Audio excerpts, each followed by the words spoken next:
Part 5 की शुरुआत वहीं से होती है जहाँ लास्ट 4 पार्ट फिनिश हुआ था।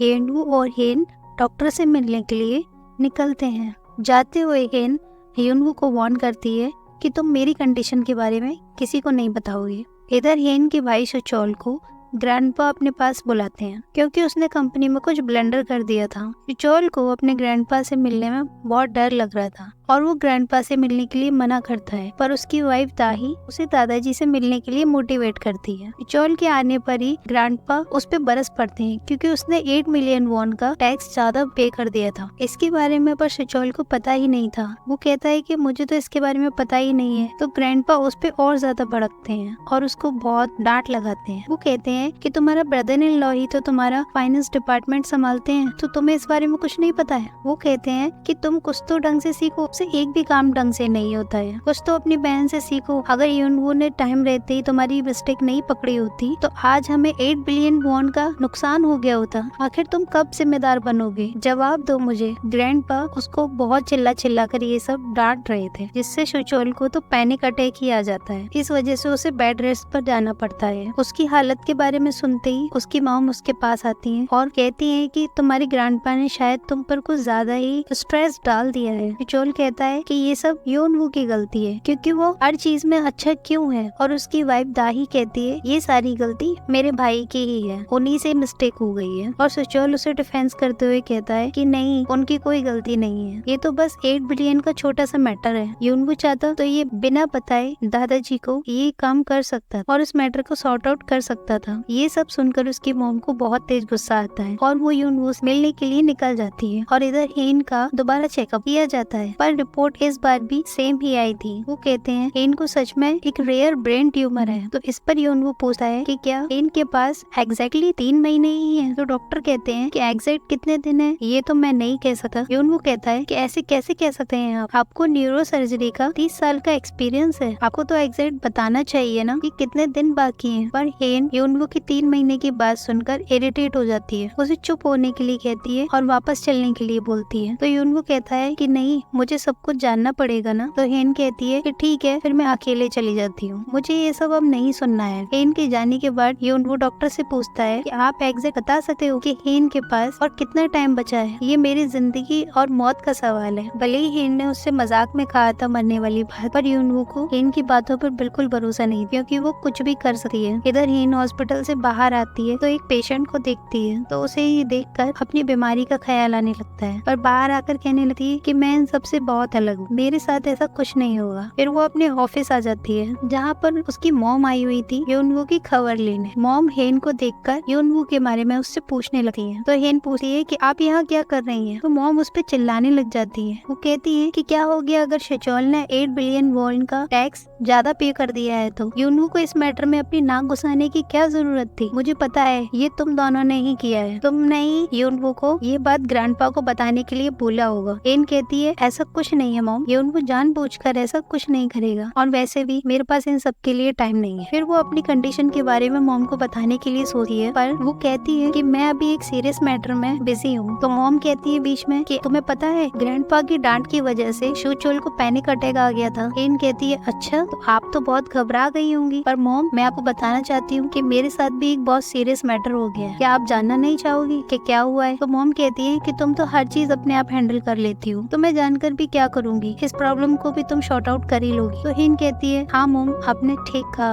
अपना काम खुद ही करना चाहिए। फिर वो कहती है मॉम आपको यहाँ से जाना चाहिए क्योंकि मुझे अपना काम जो करना है। कहती है कि नहीं, मैं युनवू से मिले बिना नहीं जाऊंगी। तो वो अंदर जाने लगती है, पर हेन उन्हें कि आप हम दोनों को परेशान करना बंद कर दीजिए, वरना मैं आपके बेटे को इतना टॉर्चर करूंगी कि वो कभी भूल नहीं पाएगा। हमें इन सब चीजों से इनके रिलेशन के बारे में पता लगता है कि हेन की मॉम उसे पसंद नहीं करती है। और आगे दिखाते हैं कि मॉम कहती है कि क्या मैं ये सब देखती रहूंगी, और गुस्से में वहाँ से चली जाती है। नेक्स्ट सीन में युनवू यांग के साथ खाना खा रहा होता है, जहाँ यांग उसका फ्रेंड उसका डिवोर्स लॉयर बनने के लिए रेडी हो जाता है। वो कहता है कि जो होगा देखा जाएगा, मैं तेरी हेल्प जरूर करूंगा। पर युनवू कहता है कि अब इसकी जरूरत नहीं है क्योंकि मेरे पास अब एक दूसरा रास्ता है जो बहुत ही सेफ है, जिससे मुझे डिवोर्स लेने की भी जरूरत नहीं पड़ने वाली। फिर यांग पूछता है कि तुझे ऐसा कौन सा रास्ता मिल गया जिससे डिवोर्स की भी जरूरत नहीं पड़ेगी। वो उसे चिट में लिखकर बताता है कि हम पार्किंग में बात करेंगे। जाएंगे, यहाँ बहुत भीड़ है। फिर दोनों पार्किंग में पहुंच जाते हैं और आसपास चेक करते हैं कि कोई है तो नहीं। फिर वहाँ कोई सुनने वाला नहीं होता है। तब आपस में वो दोनों गाड़ी में बैठकर बात कर रहे होते हैं। वो अपने फ्रेंड यांग को इनकी कंडीशन के बारे में बताता है। उसका फ्रेंड ये सुनकर शॉक्ड हो जाता है, उसे यकीन नहीं होता कि ये सच है। तो यूनवू उसे यकीन दिलाता है कि हाँ ये सच है। फिर वो उसे डिटेल में बता रहा होता है कि मैं उसे डिवोर्स पेपर देने जा ही रहा होता हूँ जब भी हेन मुझे अपनी बीमारी के बारे में बताती है। मुझे भी बिलीव नहीं हुआ था, पर आज मैं उसके साथ डॉक्टर के पास गया था जहाँ डॉक्टर ने मुझे यही बताया। यांग कहता है कि ये तो तुम्हारे लिए बहुत अच्छा हुआ, उसे बिना कुछ लिए डिवोर्स देने वाला, पर अब 3 महीने बाद पूरे क्वींस का ऑनर बन जाएगा। तो यूनवू कहता है क्या तुम्हें लगता है कि उसकी फैमिली इतनी डम है जो मुझे पूरे क्वीन ग्रुप का ऑनर बनने देगी? ऑनर तो बहुत दूर की बात है, वो मुझे कुछ बनने नहीं देंगे, क्योंकि उन्होंने शादी से पहले ही लिखवा रखा था कि अगर इनको कुछ होता है तो मुझे कुछ भी नहीं मिलने वाला इस ग्रुप से, सिर्फ उसकी फैमिली को ही सब कुछ मिलेगा। तो उसका फ्रेंड कहता है तो क्या हो गया, हम लॉ फाइल कर सकते हैं। तो यूनवू कहता है कि सच बताऊं,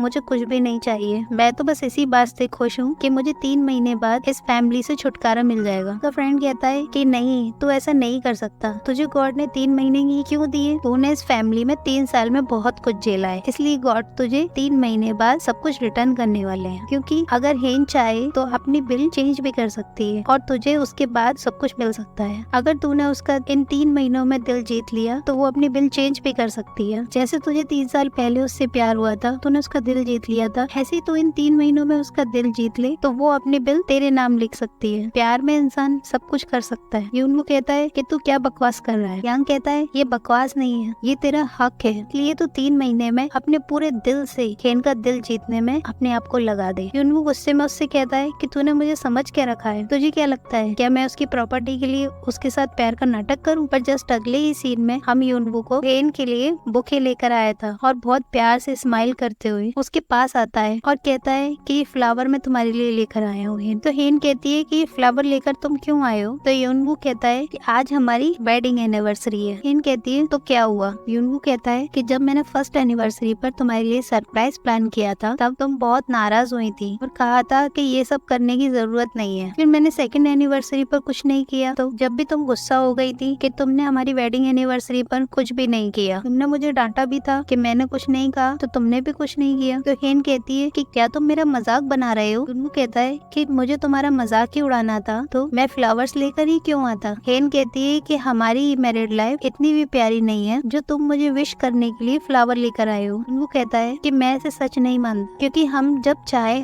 अपनी मैरिड लाइफ को लवली बना सकते हैं। यूनवू फ्लावर देते हुए हेन को विश करता है और अपने ऑफिस में चला जाता है। फिर हेन सोचती है कि यूनवू का अचानक क्या हो गया। फ्लावर साइड में रखकर वो अगले ही पल कॉल करती है और एक फ्लावर पॉट मंगाती है और इन फ्लावर्स को बहुत प्यार से रख देती है। वहीं नेक्स्ट सीन में बटलर ग्रेस नौकरानी जब पूछ रही होती है कि इन दोनों में लड़ाई शुरू हुई या नहीं, मेड बताती है कि अभी तक तो इनमें लड़ाई शुरू नहीं हुई, वो तो उल्टा और क्लोज आ गए हैं। फिर घर का सीन दिखाते हैं जहाँ हेन अपना ब्रेकफास्ट कर रही होती है। तो यूनवू भी वहीं आकर ब्रेकफास्ट करता है, तो वो डाइनिंग टेबल की दूसरी साइड ना बैठते हुए हेन के पास आकर बैठ जाता है, जिसे देखकर हेन फिर से शॉक्ड हो जाती है। यूनवू कहता है कि वैसे भी तो हम 2 ही लोग खाना खा रहे हैं, तो हम इतनी दूर दूर बैठकर खाना क्यों खाएं? तो हेन कहती है कि तुम्हें अचानक क्या हो गया है? तो यूनवू कहता है कि आज से मैं तुम्हारे पास ही बैठकर ब्रेकफास्ट किया करूंगा। फिर वो दोनों एक दूसरे को देखने लगते हैं। फिर यूनवू एक श्रिंक तोड़कर उसे हार्ट शेप में सजा देता है। तो ये सब देखकर वहाँ की मेड शॉक्ड हो जाती है और हेन भी ये सब देखकर शॉक्ड हो जाती है। फिर यूनवू एक मीटिंग के दौरान प्रेजेंटेशन दे रहा होता है, तभी बीच में हेन को वहाँ खांसी आने लग जाती है। तो यूनवू प्रेजेंटेशन छोड़कर हेन को देखने लगता है। हेन के कुछ कहने से पहले ही यूनवू डॉक्टर को बुलाने के लिए बोलता है। तो हेन उसे रोकते हुए बोलती है कि कोई सीरियस मैटर नहीं है, मुझे बस हल्की सी खांसी आई है, बस मैं पानी पीकर ठीक हो जाऊंगी। ये सब देखकर वहाँ मीटिंग में बैठे सारे लोग उन्हें देखने लगते हैं और शॉक्ड हो जाते हैं। मीटिंग के बाद शुचोल एक एम्प्लॉय से कह रहा होता है कि मुझे कभी कभी यूनवू के लिए बहुत बुरा लगता है, क्योंकि अगर यूनवू उसे चेक नहीं करता तो हेन उसे बाद में बहुत डांटती। हेन ऐसी छोटी छोटी बातों पर यूनवू को बहुत बुली करती है, इसीलिए मुझे यूनवू के लिए बहुत बुरा फील होता है। हेन मीटिंग फिनिश होने के बाद बाहर कार का वेट कर रही होती है। बाहर थोड़ी ठंडी हवा चल रही थी, तभी यूनवू वहाँ आकर अपना ब्लेजर हेन को पहना देता है और उसके फेस को टच करते हुए कहता है कि तुम्हें तो ठंड लग रही है। ये कहकर उसका हाथ पकड़कर अपनी पॉकेट में डाल लेता है। हेन तो उसे बस हैरानी से देखे ही जा रही थी और उधर हेन की सेक्रेटरी भी ये सब देखकर शॉक्ड हो जाती है। फिर यूनवू सेक्रेटरी को बोलता है कि ड्राइवर को जल्दी से कॉल करो और कार को बुलाओ। ये सब देखकर हेन को बहुत अच्छा लग रहा था और वो यूनवो को देखकर स्माइल कर रही होती है। उस दिन में हेन की कार आ जाती है। यूनवो उसके लिए कार का डोर ओपन करता है और अपना हाथ भी गेट के ऊपर रखता है जिससे इनको चोट न लग जाए। ये सब इनकी सेक्रेटरी देख रही होती है तो उसे बहुत अजीब लगता है और दोनों कार में बैठकर घर के लिए चले जाते हैं। इनके जाने के बाद सेक्रेटरी कहती है ये लोग दोनों थोड़ा बहस ही कर लेते। कार के अंदर यूनवो कुछ ज्यादा ही हैप्पी लग रहा था। हेन यूनवो से कह रही होती है कि मैंने तुमसे कहा था ना कि तुम ज्यादा दिखावा मत करना। तो यूनवो कहता है कि मुझे तो दिखावा करना आता ही नहीं है। तो हेन कहती है कि तुम जो अभी कर रहे थे उसे दिखावा करना ही कहते हैं, इसलिए तुम अपना ड्रामा बंद कर। फिर यूनवो ये सब सुनकर चुपचाप बैठ जाता है। नेक्स्ट सीन में यूनवो की बहन के सैलून में इन सब बातों की गॉसिप शुरू हो गई थी। यहाँ की औरतों को उनके रिलेशनशिप को लेकर डाउट तो होने लगा था कि शादी के बाद यूनवो की वाइफ यहाँ उसके साथ एक भी बार नहीं आई है। ये सब सुनकर यूनवो की बहन मीशो को बहुत तेज गुस्सा आने लग जाता है। तो वो घर आकर अपने मॉम डैड से इस बारे में बात भी करती है कि हमको उन दोनों को बहुत अच्छे से समझाना चाहिए कि अगर वो सच में खुश नहीं है अपनी शादी से तो कुछ सोच समझ कर ही उसने फैसला लिया होगा। उधर हेन के घर में पूरी फैमिली साथ में बैठकर खाना खा रही होती है, जहाँ हेन की मॉम हेन के खिलाफ केस करने की बात कर रही होती है क्योंकि हेन ने उनकी जमीन पर एक नया स्टोर बनाया है। तो हेन कहती है कि मॉम आपने ही तो मुझे परमिशन दी थी। तो मॉम कहती है कि वो परमिशन मैंने पहले दी थी और अब मुझे कुछ प्रॉब्लम है इसलिए मैं तुम पर केस कर रही हूँ। तो ये सब सुनकर हेन को बहुत तेज गुस्सा आने लग जाता है क्योंकि उस स्टोर का कंस्ट्रक्शन का काम फिनिश हो गया था और ये सब मॉम उसकी जान पूछकर कर रही थी क्योंकि उसके भाई शिचोल की वजह से वो उससे बदला लेने की वजह से कर रही थी। तो हेन गुस्से से अपनी मॉम पर चिल्लाने लगती है। हेन की बीमारी की वजह से हाथ कांप रहे होते हैं। तो यूनवो उठकर हेन का हाथ पकड़ लेता है और कहता है कि मैं आपके लॉयर के साथ सब कुछ सेटल कर लूंगा मॉम, अभी हेन को अच्छा नहीं लग रहा है तो हम दोनों बाहर जा रहे हैं। यूनवो हेन को लेकर लिफ्ट के पास आ जाता है और कहता